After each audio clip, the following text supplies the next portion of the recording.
ಇನ್ನು ರಾಜ್ಯ ಬಿಜೆಪಿ ವಿರುದ್ಧ ಕಾಂಗ್ರೆಸ್ ಸರ್ಕಾರ ಈಗ ಮತ್ತೊಂದು ಕಾನೂನು ಸಮರವನ್ನು ಆರಂಭ ಮಾಡ್ತಾ ಇದೆ.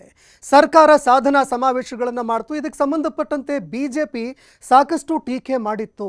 ಇದಕ್ಕೆ ಸಂಬಂಧಪಟ್ಟಂತೆ ಒಂದು ಜಾಹೀರಾತು ಕೂಡ ಪ್ರಕಟ ಮಾಡಲಾಗಿತ್ತು. ಇದಕ್ಕೆ ಸಂಬಂಧಪಟ್ಟಂತೆ ಕಾಂಗ್ರೆಸ್ ಈಗ ಕೋರ್ಟ್ನ ಮೆಟ್ಟಿಲೇರ್ತಾ ಇದೆ. ಕಾಂಗ್ರೆಸ್ನ ಗ್ಯಾರಂಟಿಗಳನ್ನು ಅಣಕಿಸಿತ್ತು ಬಿಜೆಪಿ ಇದಕ್ಕೆ ಸಂಬಂಧಪಟ್ಟಂತೆ ಜಾಹೀರಾತು ಕೂಡ ಪ್ರಕಟ ಮಾಡಿತ್ತು. ಸುಳ್ಳು ಮಾಹಿತಿಗಳನ್ನು ಕೊಡ್ತಾ ಇದೆ ಬಿಜೆಪಿ ಅಂತ ಈಗ ರಾಜ್ಯ ಸರ್ಕಾರ ಕಾನೂನು ಸಮರಕ್ಕೆ ಮುಂದಾಗ್ತಾ ಇದೆ. ಸರ್ಕಾರ ಸಾಧನಾ ಸಮಾವೇಶದ ಬಗ್ಗೆ ಬಿಜೆಪಿ ಟೀಕೆ ಮಾಡಿತ್ತು.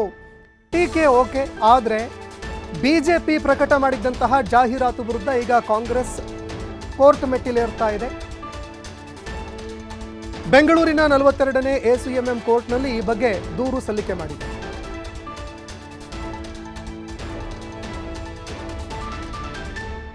ಇನ್ನು ಇದಕ್ಕೆ ಸಂಬಂಧಪಟ್ಟಂತೆ ರಾಜ್ಯ ಸರ್ಕಾರ ಈಗ ಕೋರ್ಟ್ನ ಮೆಟ್ಟಿಲೇರ್ತಾ ಇದೆ. ಹೀಗಾಗಿ ಕೋರ್ಟ್ನಲ್ಲಿ ಏನಾಗುತ್ತೆ ಅನ್ನುವಂಥದ್ದನ್ನು ಕಾದು ನೋಡಬೇಕಾಗುತ್ತೆ.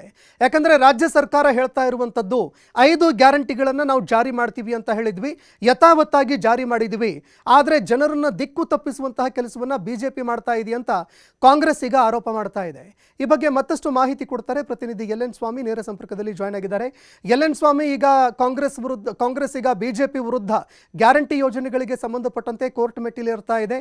ಮುಂದೇನಾಗಬಹುದು, ಕಾನೂನು ಸಮರ ಎತ್ತ ಸಾಗಬಹುದು, ಈ ಬಗ್ಗೆ ಮತ್ತಷ್ಟು ಮಾಹಿತಿ ಕೊಡೋದಾದ್ರೆ. ಸಂತೋಷ್, ಈಗ ಮತ್ತೆ ರಾಜ್ಯ ಸರ್ಕಾರ ಹಾಗೂ ವಿಪಕ್ಷಗಳ ನಡುವೆ ಮತ್ತೊಂದು ಜಟಾಪಟಿ ಫೈಟ್ ಶುರುವಾಗಿರುವಂಥದ್ದು. ಈಗಾಗಲೇ ರಾಜ್ಯ ಸರ್ಕಾರದ ಸಾಧನೆ ಸಮಾವೇಶವನ್ನು ಪ್ರಶ್ನಿಸಿ ಸಾಕಷ್ಟು ಆರೋಪಗಳನ್ನು ಮಾಡಿಕೊಂಡು ವಿಪಕ್ಷವಾದ ಬಿಜೆಪಿ ನಾಯಕರು ಚಾರ್ಜ್ ಶೀಟನ್ನು ಬಿಡುಗಡೆ ಮಾಡಿದರು.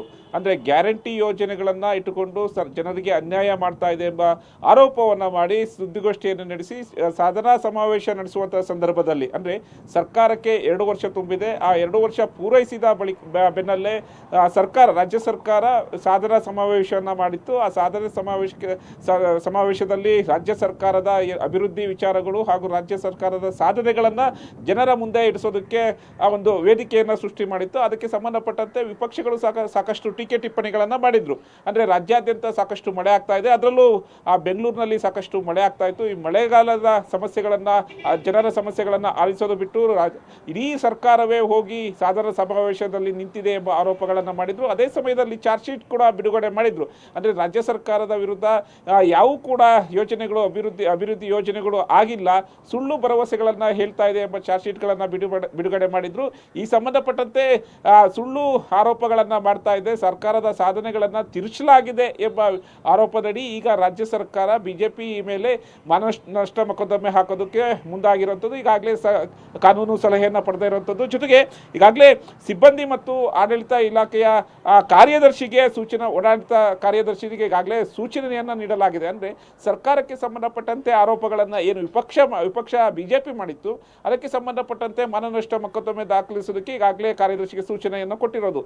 ಎಲ್ಲೊಂದು ಕಡೆ ರಾಜ್ಯದಲ್ಲಿ ಮತ್ತೆ ರಿವೆಂಜ್ ಪಾಲಿಟಿಕ್ಸ್ ಶುರುವಾಗ್ತಾ ಇದೆ ಅನ್ನೋದು, ರಿವೆಂಜ್ ಪಾಲಿಟಿಕ್ಸ್ಗೆ ವೇದಿಕೆ ಸೃಷ್ಟಿಯಾಗ್ತಾ ಇದೆ ಅನ್ನೋದು ಮತ್ತೊಮ್ಮೆ ಸ್ಪಷ್ಟ ಆಗ್ತಾ ಇದೆ. ಯಾಕೆಂದರೆ ಈ ಹಿಂದೆ ವಿಧಾನಸಭಾ ಚುನಾವಣೆ, ಅಂದರೆ ರಾಜ್ಯದ ವಿಧಾನಸಭಾ ಚುನಾವಣೆ ನಡೆಯುವಂತಹ ಸಂದರ್ಭದಲ್ಲಿ ರಾಹುಲ್ ಗಾಂಧಿ ಸೇರಿದಂತೆ ಕಾಂಗ್ರೆಸ್ ನಾಯಕರು ಒಂದು ರೇಡ್ ಕಾರ್ಡ್ ಅನ್ನ ಕಾಂಗ್ರೆಸ್ ನಾಯಕರು ಬಿಡುಗಡೆ ಮಾಡಿದ್ರು. ಆ ಸಂಬಂಧಪಟ್ಟಂತೆ ಜಾಹೀರಾತುಗಳನ್ನು ಕೂಡ ಕೊಟ್ಟಿದ್ರು. ಆ ವಿರುದ್ಧವಾಗಿ ಬಿಜೆಪಿ ನಾಯಕರು ಸಾಕಷ್ಟು ಆಕ್ಷೇಪಗಳನ್ನು ವ್ಯಕ್ತಪಡಿಸಿದ್ರು. ಆಕ್ಷೇಪಗಳನ್ನು ವ್ಯಕ್ತಪಡಿಸೋದ್ರ ಜೊತೆಗೆ ಬಿಜೆಪಿ MLC ಕೇಶವ್ ಪ್ರಸಾದ್ ನೇರವಾಗಿ ರಾಹುಲ್ ಗಾಂಧಿ ಅವರ ಮೇಲೆ ಒಂದು ಪ್ರಕರಣವನ್ನು ಕೂಡ ದಾಖಲು ಮಾಡಿದ್ರು. ಈಗ ಮತ್ತೆ ಕಾಂಗ್ರೆಸ್ ಸರ್ಕಾರ ಬಿಜೆಪಿ ವಿಪಕ್ಷ ನಾಯಕರ ಮೇಲೆ ಇದೇ ರಿವೆಂಜ್ ತೀರಿಸಿಕೊಳ್ಳೋದಕ್ಕೆ ಮುಂದಾಗ್ತಾ ಇದೆ ಎಂಬ ಚರ್ಚೆ ರಾಜಕೀಯ ವಲಯದಲ್ಲಿ ಸಾಕಷ್ಟು ಗ್ರಾಸವಾಗ್ತಾ ಇರುವಂಥದ್ದು. ಅಂದರೆ ಈ ಹಿಂದೆ ರಾಹುಲ್ ಗಾಂಧಿ ವಿರುದ್ಧ ಮಾಡಿದಂಥ ಒಂದು ಪ್ರಕರಣವನ್ನು ಈಗ ಏನು ಬಿಜೆಪಿ ಚಾರ್ಜ್ ಶೀಟ್ ಬಿಡುಗಡೆ ಮಾಡಿದೆ ರಾಜ್ಯ ಸರ್ಕಾರದ ವಿರುದ್ಧ, ಅದನ್ನೇ ಆಧಾರವಾಗಿಟ್ಟುಕೊಂಡು ಮತ್ತೆ ಅದನ್ನು ರಿವೆಂಜ್ ತೀರಿಸಿಕೊಳ್ಳೋದಕ್ಕೆ ಈಗ ಕಾಂಗ್ರೆಸ್ ನಾಯಕರು ಮುಂದಾಗಿದ್ದಾರೆ ಎಂಬ ಚರ್ಚೆಗಳು ಶುರುವಾಗಿರುವಂಥದ್ದು. ಹಾಗಾಗಿ ಮತ್ತೆ ರಾಜ್ಯದಲ್ಲಿ ಸಾಕಷ್ಟು ರಿವೆಂಜ್ ಪಾಲಿಟಿಕ್ಸ್ ಎಂಟ್ರಿ ರಿಕವರಿ ಆಗ್ತಾ ಇದೆ ಅನ್ನೋದು ಸಾಕಷ್ಟು ಚರ್ಚೆ ಆಗ್ತಾ ಇರೋಂಥದ್ದು. ಈ ಚಾರ್ಜ್ ಶೀಟ್ಗೆ ಸಂಬಂಧಪಟ್ಟಂತೆ ಈಗಾಗಲೇ ಕಾಂಗ್ರೆಸ್ ನಾಯಕರು ಸಾಕಷ್ಟು ಆಕ್ಷೇಪವನ್ನು ವ್ಯಕ್ತಪಡಿಸ್ತಾ ಇದ್ದಾರೆ. ಅಂದರೆ ಸುಳ್ಳು ಆರೋಪಗಳನ್ನು ಮಾಡಿ ಜನರನ್ನು ದಾರಿ ತಪ್ಪಿಸ್ತಾ ಇದ್ದಾರೆ.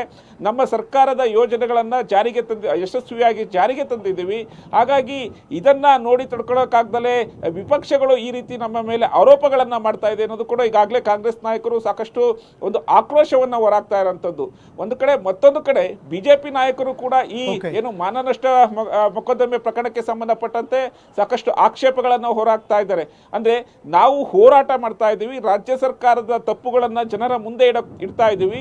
ಇಂತಹ ಸಮಯದಲ್ಲಿ ವಿಪಕ್ಷಗಳನ್ನ ತುಳಿಯುವಂತಹ ಕೆಲಸ ಹಾಗೂ ಕಾನೂನು ಮೂಲಕ ಹೋರಾಟಕ್ಕೆ ಅಡಿಯಾಗ್ತಾ ಇದೆ. ಅಂದ್ರೆ ವಿಪಕ್ಷಗಳ ಶಕ್ತಿಯನ್ನ ದಮನ ಮಾಡೋದಕ್ಕೆ ಕಾಂಗ್ರೆಸ್ ನಾಯಕರು ಹೊರಟಿದ್ದಾರೆ, ರಾಜ್ಯ ಸರ್ಕಾರ ಹೊರಟಿದೆ.